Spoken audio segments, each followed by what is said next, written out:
Hola, muy buenas a todos. Bienvenidos a un episodio más de este podcast Publishers que estamos haciendo desde la Filbo.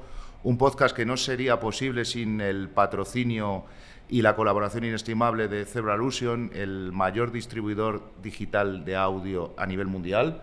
Y hoy vamos a hablar del audio. Y para hablar del audio pues tenemos una mesa bastante completa en la cual contamos con eslabones de toda la cadena. En primer lugar, contamos con Carlos Rojas, en representación de Zebralution, que nos vas a contar algunas propuestas nuevas, no solo en plan distribución, ¿verdad?, que se están haciendo aquí en América Latina, desde Zebralution.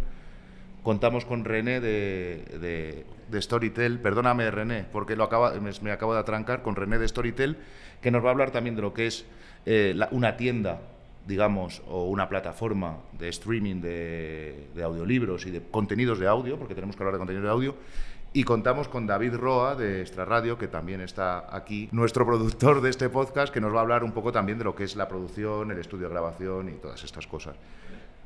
Y para empezar, la primera pregunta es obligada. ¿En qué momento está el audiolibro en Latinoamérica? No sé quién quiere coger primero la batuta, no sé si empezamos de izquierda a derecha. Pues el audiolibro de América Latina ya tiene un rato.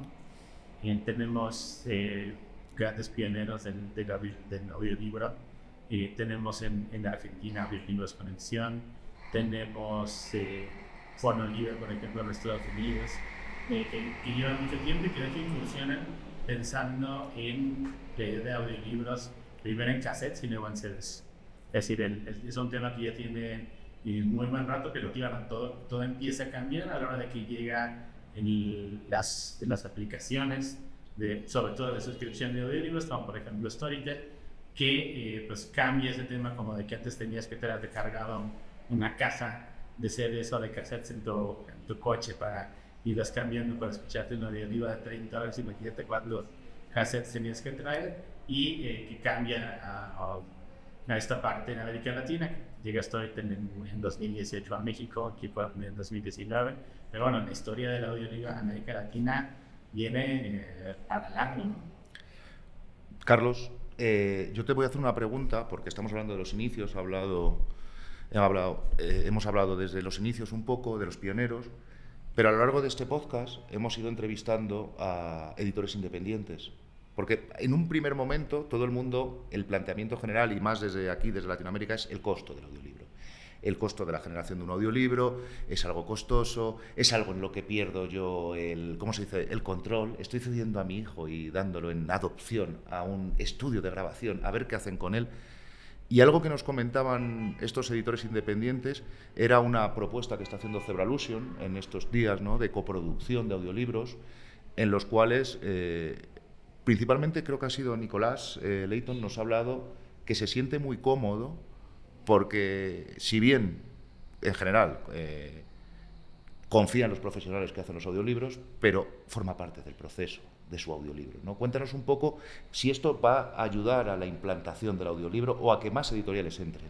Sí, bueno, primero, como dice René, gracias por estar aquí, Lorenzo, por invitarnos, por tener la iniciativa de crear este podcast, que esperamos se replique no solo en esta feria y en este país, sino en muchos otros lugares, con muchos otros editores, autores y participantes de la industria. Como dice René, el audiolibro, tiene una gran tradición desde hace mucho tiempo. Incluso editoriales hicieron, ¿no?, algunos proyectos, como el Fondo de Cultura Económica hizo una colección que se llamaba En Voz Viva del Autor. Así que tampoco es nuevo, viene de la tradición oral, todo cambia con la distribución digital, es verdad. Y nosotros en Zebralution lo que queremos es montarnos un poco en la experiencia que ya hubo antes. Lo que queremos hacer desde Zebralution es impulsar el audiolibro desde la perspectiva de la música. Las aplicaciones o los lugares donde se puede escuchar audio ahora generalmente son usados por gente joven, y la gente joven, tal vez para alguien que escucha un audiolibro, un podcast o algo que se llama spoken word, eso que se encierra en spoken word, es mucho más como experiencia, tiene que ver más como poner una canción que abrir un libro. Entonces tenemos que pensar la perspectiva del audiolibro desde cómo se ve la música o cómo se entiende el audio. Lo que nosotros queremos aportar desde Zebralution es tratar de ver el audiolibro como un contenido que tiene que ver con la industria editorial, pero como concepto sonoro tiene que ver más con otro tipo de industria. Zebralution viene de la experiencia de la música, es una empresa que se fundó distribuyendo de manera digital principalmente música. En 2004 fueron los primeros en el mundo. No sé si seamos el distribuidor de audio más importante del mundo, pero sí somos uno de los más importantes en Europa. Y bueno, un ejemplo de eso es que Zebralution inició, o en sus inicios pensaron que un audiolibro podía distribuirse como música en 2004 y subieron audiolibros a Napster, por ejemplo, ¿no? Y entonces a partir de ahí, de ese experimento, se empezó a pensar en cómo hacer que los audiolibros entren en el modelo de música. Lo que queremos nosotros, en principio, es que los editores estén involucrados en el proceso. No solo en este proceso de producir el audiolibro, que se entusiasmen porque no se les quita su contenido, al revés, se expande la posibilidad de su contenido en un nuevo formato y tienen que involucrarse en esa parte, también en la distribución y también en la promoción. ¿Cómo promovemos desde el sentido del audio, no desde el editorial, ese contenido que pues es suyo, les pertenece y quieren que llegue a más audiencias, ¿no? Antes de hablar con David un poco sobre lo que es la parte de la producción, quería hacer un inciso con René desde las plataformas, ¿no? En tu caso, Storytel.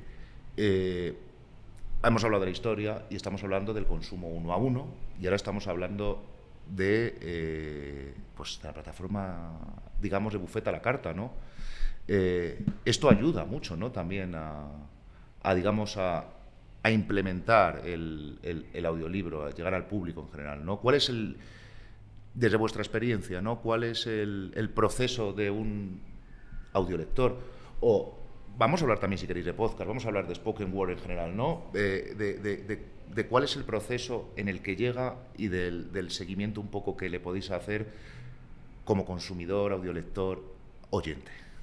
Pues mira, es un beneficio para ti mismo un rato.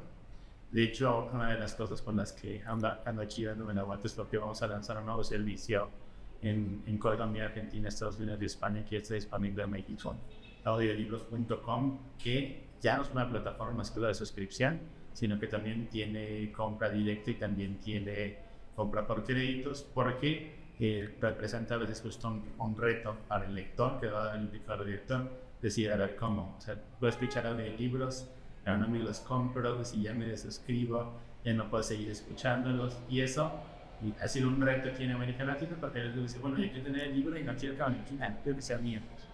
Pero en la plataforma de suscripción, lo que te abre es el abanico a que no solo llegues a escuchar un libro, sino que una vez estés ahí te arriesgues y conozcas autores nuevos, conozcas géneros nuevos. Yo te puedo decir que el primer audiolibro que escucha el 100% de los nuevos de la plataforma es un libro que ellos ya leyeron. Es decir, se van a ir por un clásico. Me acabas de sorprender, esa sí que no me la esperaba. Se van a ir por un clásico, se van a ir por un libro que ellos leyeron de jóvenes. Pero bueno, pues tenemos nosotros la licencia de Calimán, el superhéroe mexicano, que es uno de los más escuchados como primer título. 100 años de soledad aquí en Colombia es muchas veces el primer título que van a escuchar los autores colombianos, porque van a decir, bueno, que es algo que ya conozco, que me trae confort, que me recuerda algo quizá que leí de más joven o algo, y en ese momento dicen, ok, sí me gustan los audiolibros, ya ni que sí les entiende tal, y ahora puedo empezar a arriesgarme con otro tipo de propuestas. Vamos a ver qué hay.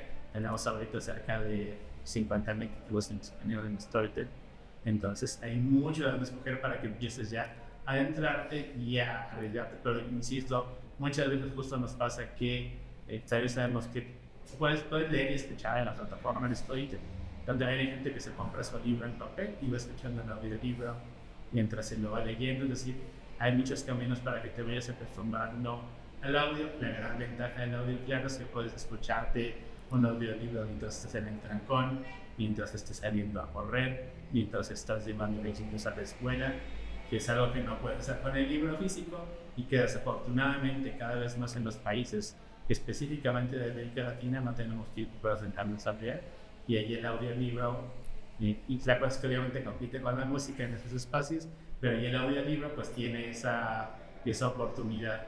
Y nosotros vamos viendo cómo vas adoptando el gusto por el audiolibro, y entonces ya es Siempre que voy a carreras en la escuela, audiolibro. Siempre que voy a correr al gimnasio, audiolibro. Siempre que estoy atorado en el tráfico, audiolibro. Y eso te da una cercanía, pero vamos viendo cómo se va haciendo esa evolución en los audiolectores, justo de empezar por algo que ya habían leído y que ahora van a volver a revivir escuchándolo. Otro gran ejemplo es Harry Potter, en el que les encanta escuchar Harry Potter en Storytel. Y después arriesgarse justo a los libros que tenemos conservados ya en la plataforma de grandes editoriales independientes de toda América Latina, y que quizá es el primer acercamiento que ellos van a tener a la editorial, porque es una editorial colombiana y ellos están en España o están en México. Pero me resulta gracioso porque parece que os voy a dar una oportunidad al audiolibro. Este libro que conozco, voy a ver cómo suena, ¿no? También hay un punto ahí. Bueno, y vamos a empezar a hablar un poco también de lo que es hacer un audiolibro, de ese proceso, ¿no? No sé por quién empiezo, porque vosotros también estáis en esa tarea, pero David, tú desde lo que viene siendo la producción y la grabación, ¿qué pasos hay que dar para grabar un audiolibro? Bueno, se parte de un texto, como se parte en el libro impreso, digamos que eso es básico. Y ese texto a veces es susceptible de hacerle algunas adaptaciones para el audio, que son correcciones para que tenga sentido, porque muchas veces el texto, como está pensado para el papel, no corresponde. Pero digamos que esos son casos excepcionales, una narrativa normal, no sé qué digo, perdón. Pero digo, un libro promedio del mercado en géneros narrativos normalmente no requiere pues de mayor adaptación. Y después hay unos procesos adicionales que son ya muy propios de la producción de un audiolibro. Como hay que hacer un casting de voces, y luego del casting de voces hay que empezar a hacer una grabación, y en esa grabación se necesita que haya un director que dirija, digamos, la parte interpretativa del actor, y también se necesita pues un personal que sea diestro en los temas de audio profesional para que la calidad sea la adecuada para el consumo del gran público, ¿no? Y después de esos procesos vienen unos procesos de correcciones finales, hay un group listening, hay gente y ese group listening se divide más o menos en dos partes, que es como un quality check, que ya es como más temas técnicos, que el audio esté bien grabado, y hay también como un group listening del audio contra el texto, de la narración contra el texto, para que sea correcto, para que replique exactamente el texto que corresponda a lo que el texto manifiesta. Y luego de eso, pues ya hay un proceso de masterización, como al final de cualquier proceso pues de producción de audio, y se entrega ya la distribución en unos estándares pues del mercado que son básicamente muy parecidos en todas las plataformas. Todos los distribuidores piden más o menos igual estos estándares, que no vale la pena mencionar porque son muy técnicos, pero básicamente ese sería el proceso de hacer un audiolibro, digamos, en la mayoría de los casos, porque también hay algunos casos en los que se requiere hacer un diseño de sonido. Por ejemplo, cuando se hace la adaptación de un libro a álbum infantil, que digamos que el libro a álbum infantil tiene una necesidad, digamos, tiene un elemento narrativo gráfico muy pesado, a veces como casi que fundamental en el libro, y ese elemento gráfico pues debe ser reemplazado por efectos,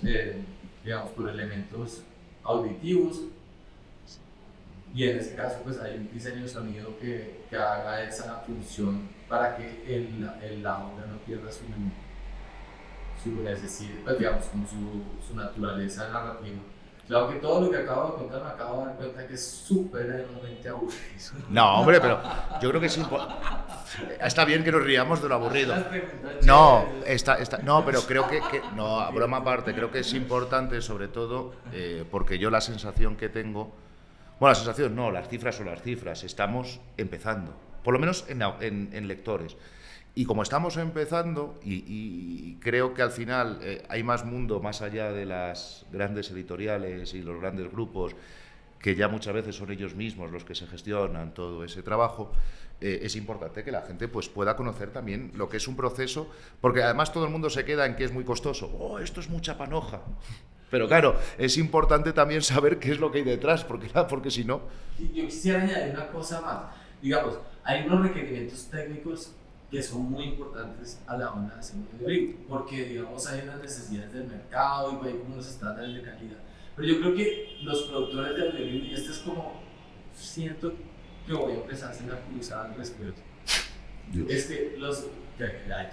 haya cruzadas de producción de audiolibros no tengo y es que yo creo que uno debe como interiorizarlos para después olvidarse de ellos, porque yo creo que eso puede llegar a amarrar, digamos, la parte de ingenuidad, de creatividad, de ganas a la hora de la producción, que esos estándares, digamos que, porque entonces todos los audiolibros no pueden llegar a sonar igual. Yo creo que tiene que haber calidad respecto a cómo se graban los audios, etc. Tiene que empezar a haber diversidad y propuestas estéticas respecto a ese trabajo de producción de audio. Porque en cine nadie se pregunta esas cosas, pero todas las películas tienen una textura diferente, tienen un color diferente, etc. Este tipo de cosas tienen que empezar a pasar en las propuestas o sea, que hacer audiolibros no sea como hacer empanadas. A mí me parecería que sería genial que haya como una voluntad de la industria del audio a que eso no se vaya a convertir en eso, ¿no? Sino que vaya un poco más allá y que, digamos, estos requerimientos técnicos no se vuelvan unos estándares inapelables, sino que permitan como demos pasos a figura de dirección artística también un poco, como en otras artes, ¿no? Carlos, la distribución. ¿Qué es la distribución? ¿Qué es la distribución? O sea, porque tenemos muy claro qué es la distribución de un libro en papel. Un señor que me lo coloca en librerías. Y en un audiolibro, ¿qué es la distribución? Sí, un señor que lo coloca en los lugares donde la gente está escuchando audiolibros y música y palabras y cualquier, digamos, lo conocido y lo por conocer, ¿no? Como decía yo, si uno piensa que el audiolibro se parece de algún modo al modelo de negocio de la música, tendríamos que empezar a pensar entonces que hay diferentes modos de monetizar audiolibros, ¿no? Uh-huh. Ahora, la distribución, pues, podría ser relativamente fácil y sumamente aburrida, ¿no? ¿Cómo se hace? Pero luego viene cómo lo promueves, cómo visibilizas ese contenido. Y para visibilizar ese contenido, los editores deben sentirse cercanos a ese contenido. Todo lo que acaba de decir David es verdad. ¿Cómo haces? Uno lo que está tratando de hacer como editor es que el contenido que uno creyó que podía ser atractivo para un lector, ahora sea atractivo para alguien que lo quiere escuchar. En el caso de los audiolibros, ayer decíamos, está comprobado escuchar un audiolibro tiene que ver con leer, pero es mucho más importante la emoción que la atención. Incluso hay gente que escucha, tal vez no en nuestros países latinoamericanos porque preferimos estar en la calle que estar encerrados en una casa, pero en los países escandinavos hay gente que escucha audiolibros como música de fondo. Entonces hay un señor que repite 10 veces al año una serie de 10 títulos, por ejemplo. No es que haya escuchado 10 libros 10 veces, es que lo puso de música de fondo y es una emoción que le acompañó. Así que distribuir los audiolibros creo que es menos importante que promover los audiolibros. Y promoverlos creo que tiene que apelar a las emociones de los oyentes y a lo que el editor quiere transmitir y cómo puede transmitir. Y te hago la pregunta con la que he entrado antes, que no me has terminado de contestar, que es un poco esa labor que estáis haciendo ahora de coproducción, ¿no? ¿En qué consiste? Sí, bueno, primero nosotros no somos productores de audiolibros, nos juntamos con los expertos productores de audiolibros. Nosotros queremos trabajar con los editores, con las plataformas y tiendas como Storytel y todas las demás, y queremos que los audiolibros lleguen a los escuchas. Lo que nosotros hacemos en realidad es, hemos puesto una patita más a lo que hacemos, que es distribuir audiolibros, porque en América Latina acaba de dar una cifra René, de que hay 50,000 libros en español en Storytel, que debe ser más o menos el universo de audiolibros que hay en español. En Estados Unidos el año pasado se hicieron 200,000 títulos. El año pasado, en un Solo año, el año pasado, se hicieron 200,000 títulos. Hay muy pocos contenidos en español. Necesitamos que haya más. Lo que nosotros queremos hacer con los editores es apoyarles a que produzcan su contenido. Apoyarles significa, tú dices, es muy costoso o hay esa creencia. No lo es tanto, porque uno invierte una cantidad de dinero que no vuelves a invertir, que permanece ahí y que puedes monetizar de manera constante. No hay que hacer reimpresiones, por ejemplo. Ni claro. almacenaje, ni exportaciones, Claro. ni importaciones. Así que uno puede, uno puede tener un producto que le va a servir en diferentes ámbitos, en diferentes modelos de negocio, y nosotros lo que queremos es apoyar a los editores. Coproducimos contenido, significa que apoyamos con dinero para que ellos produzcan el contenido, para que aprendan este proceso, producción, distribución, promoción de los audiolibros, y después ellos puedan integrar en sus proyectos editoriales sus propias ideas de cómo se tiene que hacer y qué se puede hacer o no. Y también ayuda, ¿no?, a traspasar fronteras. Esto que decimos que a veces mis libros no llegan de Chile a Colombia, con el audiolibro sí. Sí. Yo te quería preguntar la parte de, digamos, plataforma, de tienda. Hemos hablado de dos modelos, ¿no?, del modelo de compra, del modelo de streaming, que el otro día descubrí hace ya tiempo, que los libros electrónicos nunca son tuyos. Cuando yo cojo un libro en Kindle, ellos tienen el poder de cambiar mi libro, como había pasado con los textos de Roald Dahl, ¿no? Es curioso esto, porque tú piensas que estás comprando, pero no. Aquí lo tenemos claro, en el streaming no estás comprando, en el audio uno a uno sí. Pero me interesa saber un poco qué es. O sea, hay clientes para los dos tipos, ¿no? Sí, hay clientes para los dos tipos. Es muy claro que, bueno, estamos hablando de dos modelos, pero hay muchos más. Está, por ejemplo, en Estados Unidos es fuertísimo, por ejemplo, el préstamo en bibliotecas de audiolibros, que son consumo. En España empieza también. Sí, que en España justo está empezando a venir, que es el modelo de biblioteca también es una cosa. Ahí tampoco tienes dos libros, pero me parecía que la tendencia es a no ser dueño de nada y, digamos, a rentar el contenido. Y como te decía, el streaming te da justo esa opción de que te puedes poner a escuchar como si fuera música de fondo, audiolibros todo el día y escucharte y leerte 100 libros al mes. Mientras que pues, el modelo de compra, pues igual quieres tu libro, que quieres repetir 50 veces, es bueno, por ejemplo, libros infantiles, que el niño va a querer escuchar el mismo cuento 60 veces. Los niños aprenden a través de la repetición, nos dijo un editor infantil. Y son muy cansinos, porque se lo saben de memoria, yo lo digo como padre. Os quiero mucho, pero hay determinados libros que ya podemos ultrapasar esos diálogos. Vale, sigamos. No, pero es justo, y es el comportamiento que vemos. Algo que es muy lindo de tener una plataforma de streaming es que tú puedes ver el comportamiento del público. De todos los lectores. Por ejemplo, un secreto a voces, que quizá no debería revelar en un podcast, pero lo voy a hacer, es que casi nadie termina los libros. Coño. La media de terminación del libro es del 50%. Por ahí en la mitad de cualquier libro, los libros se terminan. ¿Qué género es el que más se termina? En romance. Porque quiere saber si queda con el muchacho, si se casó o no se quedó. Pero los libros de autoayuda, por ejemplo, están ahí entre 30-40% de terminación. Es algo que la mayoría de la gente está muy bien, estoy yendo, ya me aburrió, me cambio por otra, y es algo que te abre la posibilidad del stream. Pero la realidad es que muchos libros no se terminan. ¿Qué tanto de eso se puede trasladar a los libros físicos? Quizá incluso hasta más. Igual ahí tengas una culpa de decir, bueno, si lo compré ahora lo termino, pero como aquí no tienes ese compromiso de ya pagué por este libro, ahora me lo acabo, si el libro pierde tu interés, no importa que sea García Márquez o... Me encanta ese matiz que haces, porque en el fondo, y vuelvo un poco a lo que comentabas tú, Carlos, que hablabas un poco de que es parecido a la música, pero el streaming no deja de ser parecido al streaming de audio, de vídeo. El comportamiento humano es, si lo tengo todo a mi disposición, le voy a dar una oportunidad, pero si no me gusta, fuera. Tengo un mundo entero. Lo que estamos hablando, y que es importante, yo creo, que es que al final, en la producción o en la disposición del libro, audiolibro en español, no tenemos tanto mundo. Hace falta, o sea, no, hay un gran número, pero no tenemos que ampliar esa oferta. A lo mejor con más oferta tendríamos más audiolectores, oyentes, llamémoslo X. ¿Escuchas? ¿Qué? Oyentes me gusta. Escuchas. Es que es complicado. Son oyentes de libros, ¿no? Sí, Porque el bueno. formato es que es curioso, porque al final somos oyentes, o sea, escuchamos podcast, cada vez se escucha menos radio lineal. El formato está para entrar y para pegar. Y más allá, los lectores son oyentes de su voz interior. Ya está, aquí el filósofo. Si es que nos ¿Qué tal eso? traemos los filósofos. Y una pregunta que os iba a hacer.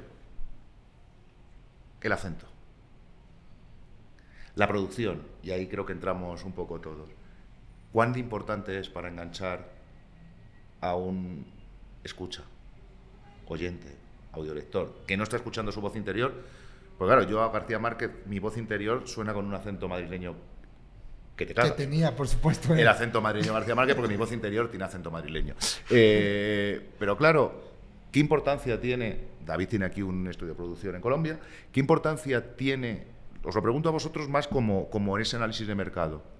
Que me hablen con mi voz o que me hablen con la voz del narrador, con el acento, porque claro, estamos hablando del español, que es muy amplio.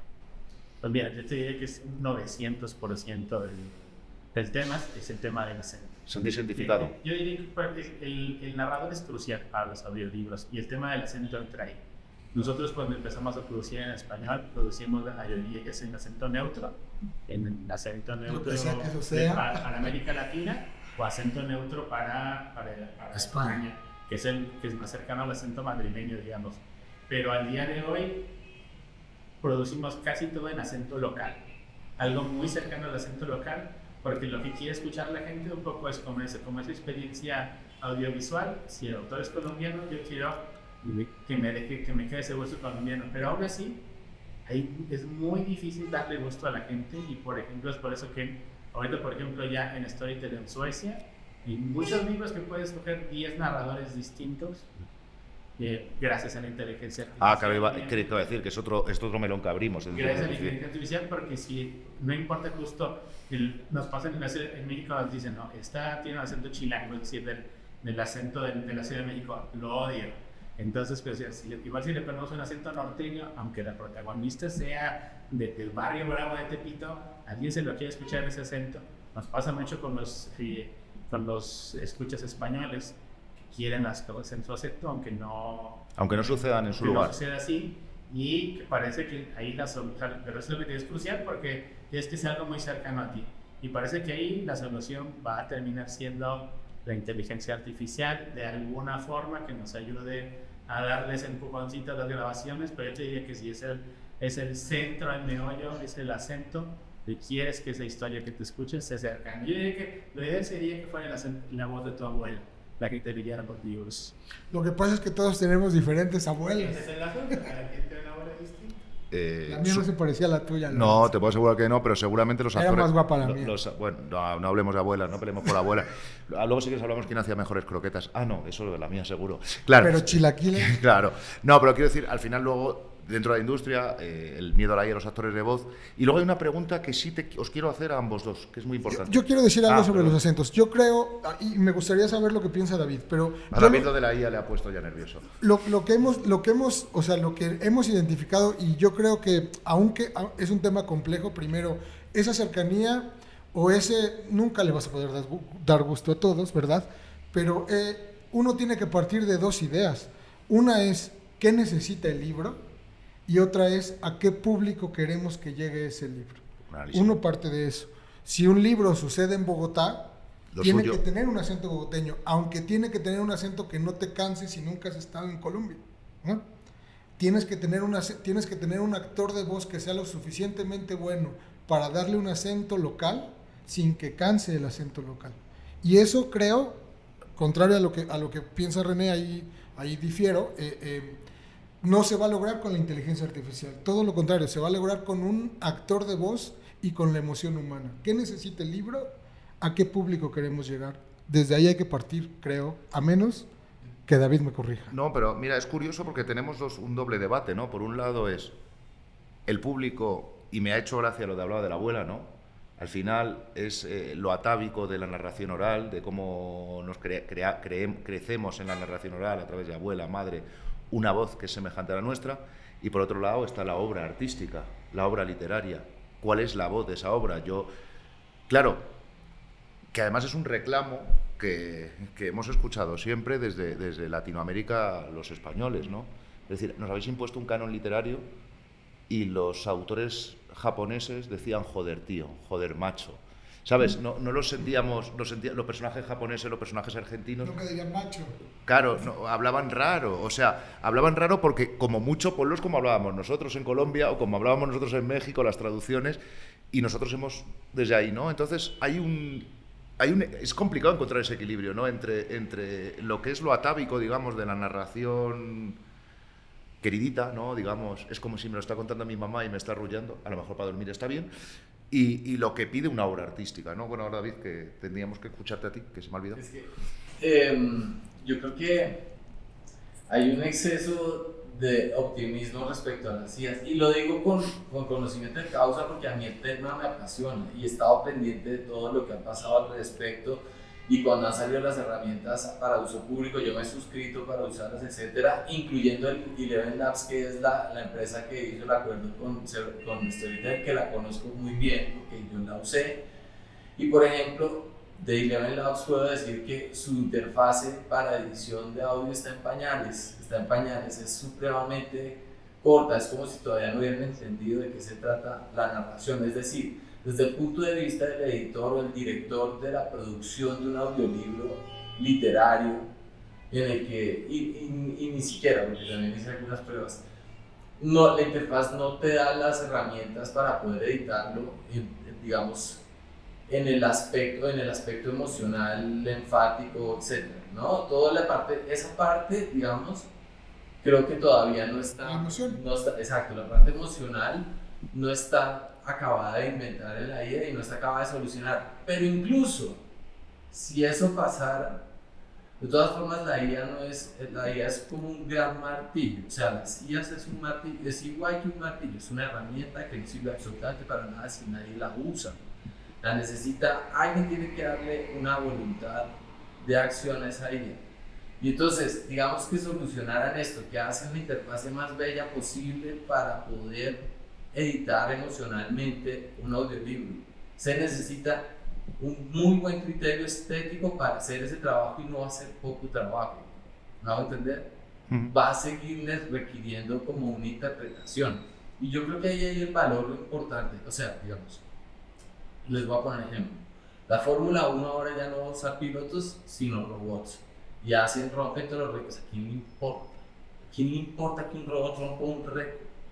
¿Me entienden? En cambio, la interpretación o la voluntad o la actuación o el hecho estético que nace una persona, pues entonces digamos que el agregarle valor a la producción del audio siempre va a tener que ver con el acto humano de la creación estética, y si no lo tiene de verdad, ¿que a quién le interesa? Pues por lo menos a mí no me parece tan interesante. Yo creo que hay una proporción enorme en el mercado que no. Ahora, si tú quieres oír un libro de interés general, de repente no lo necesitas. Sí, información rápida. Pero ni siquiera en esos casos a veces. Yo quiero contar dos cosas. La primera, rapidísima, por primera vez en la historia de Storytel tenemos un libro de inteligencia artificial en el top 20. Nunca había pasado, ahorita está pasando. Es justo un libro cortito de interés general, pero es la primera vez que viene.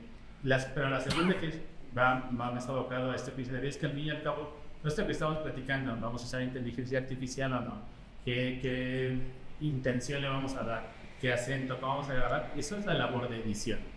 Es la labor que los editores tradicionales en papel de toda la vida tienen que pensarse todo eso, justo qué tipografía, qué caja, qué papel, qué tanta atención le vamos a poner a la gramática, tal, dependiendo, y que ahora todos esos problemas los estamos viviendo y los estamos descubriendo en el mundo de audio en América Latina, y que es una tarea que tenemos ahora también que definir quién la va a hacer, ¿no? La hace Evolution, la hace Storytel, la hace el productor, la hace el editor. ¿Qué papeles vamos a tener todos ahí? ¿Qué tanta involucración tiene la audiencia? Porque ahora la audiencia nos puede contestar muy rápido: esa forma en la que lo grabaste no me gusta, hazme otra. Y es lo que está interesante, se me parece tan rico el audiolibro, y creo que justo en comparación con el libro electrónico, que no tiene esos problemas, lo hace tan aburrido en comparación al audiolibro, que es tan disfrutable porque tienes todas estas cosas que discutir, qué narrador vamos a traer, podemos convencer a Maluma de que lea nuestro libro. Me acabas de asustar con ese nombre, mucho. Felices los 4 que estamos aquí. Claro, felices los 4.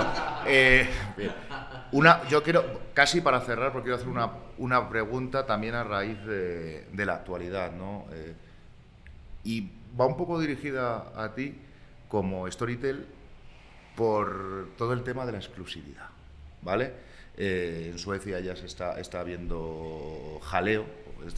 Siempre hay que hablar de Suecia como país de referencia, como los países nórdicos de referencia. Jaleo es debate para quien no... Vale, jaleo, bochinche, debate, eso es. Sobre el tema de la exclusividad, no, debate y debate legal incluso, ¿no? Con el tema de la exclusividad de los audiolibros, ¿no? ¿Cuán importante? Hombre, entiendo que para la plataforma tener a determinados autores en exclusiva es vital. ¿Y por qué se hace ese debate? ¿O por qué hay ese debate sobre si la legalidad de la exclusividad, si tendríamos que abrir, cuando en las plataformas de streaming audiovisual nadie se ha planteado que no puede haber esa exclusividad? Pues mira, de ese tema de la exclusividad, yo, Gustavo, que he platicado mucho con tus editores, aquí jamás pensé que iba a haber contenido de HBO en Netflix en mi vida, pero ahora True Blood está en Netflix, no en HBO. Claro, pero ya cuando lo hemos quemado. Exacto. Ese es un poco justo el no sé qué tan válido sea pensar en el esquema nórdico, porque Storytel en los países nórdicos, al igual que sus contendientes como Nextory, no solo son plataformas, también son dueños de los grandes grupos editoriales. Entonces ahí el tema de la exclusividad viene de que ellos son dueños de las editoriales y también dueños de las plataformas. Es decir, es un tema ahí complejísimo, pero que es muy específico del tema de Europa del Norte. En español, por ejemplo, tenemos un reto distinto, que es que tú sabes que estamos aquí hablando de editores independientes, los amamos, pero hay 2 grandes grupos editoriales que concentran la gran mayoría de las ventas en español y que ellos en realidad son los que dictan las condiciones en muchas ocasiones del mercado de audiolibros, de libros electrónicos, de formatos, de precios y tal, que es un reto muy distinto al que se vive en Europa del Norte. Pero no quiero que pienses que le estoy dando vueltas el tema de las exclusivas. Yo creo que por ejemplo, en el caso de Storytel, la exclusiva era una condición casi inescapable, porque nosotros, a diferencia de Evolution, nosotros llegamos a hacer la inversión completa para producir audiolibros, porque no había audiolibros en español. Cuando nosotros abrimos la plataforma de 500 audiolibros de neutro, ahora son cerca de 20,000. La situación ha cambiado mucho, pero pues había que venir con una estrategia para cambiar eso. Claro, yo creo que la forma más sana de tener una industria editorial de audiolibros potente, fuerte, es que todos los editores sean dueños de su contenido, y que cuando una plataforma, al igual que Netflix, tiene sus orígenes, nosotros también tenemos nuestros Storytel Origins, por ejemplo. Pues si quieres generar contenido propio, adelante, porque de alguna forma te tienes que diferenciar, pero yo creo que el esquema más saludable para todos es en el que los editores, cada uno, invierte sus libros. Claro, hay que hacerlo con muchísimo cuidado, porque a diferencia de lo que es convertir un ebook, que ahora te puede costar 4 euros pasarlo, es un costo muy similar de editar un libro en papel, hacer un audiolibro, con la ventaja de que lo tienes para siempre, ¿no? Pero es una inversión muy alta que un editor independiente, yo por eso admiro mucho hacer Evolution, un editor independiente, hacer esas inversiones solo, da muchísimo miedo. Qué bueno que hay empresas como hacer Evolution y como en su momento Storytel con otro modelo y quisieron arriesgar para abrir mercado, pero pues muchas veces esto entró al principio para exclusiva. Yo creo que el tema de la exclusiva, lo ideal es que se vaya acabando para que todo el mundo pueda consumir lo que quiera en la plataforma. ¿Algo que añadir, Carlos? Porque sí, claro, desde el punto del distribuidor, por un lado, yo entiendo que el editor te está diciendo colócamelo en el máximo de sitios posibles, pero en la negociación puedes encontrarte con alguna plataforma que te está diciendo lo tengo yo en exclusiva o no lo quiero, ¿no? Sí, yo diría 2 cosas. La anécdota, hay un problema más grande que la exclusividad, que es el monopolio, del cual no hablaremos en esta mesa. Pero la anécdota es que recientemente, a finales de febrero, se hizo el primer Audio Day en Madrid.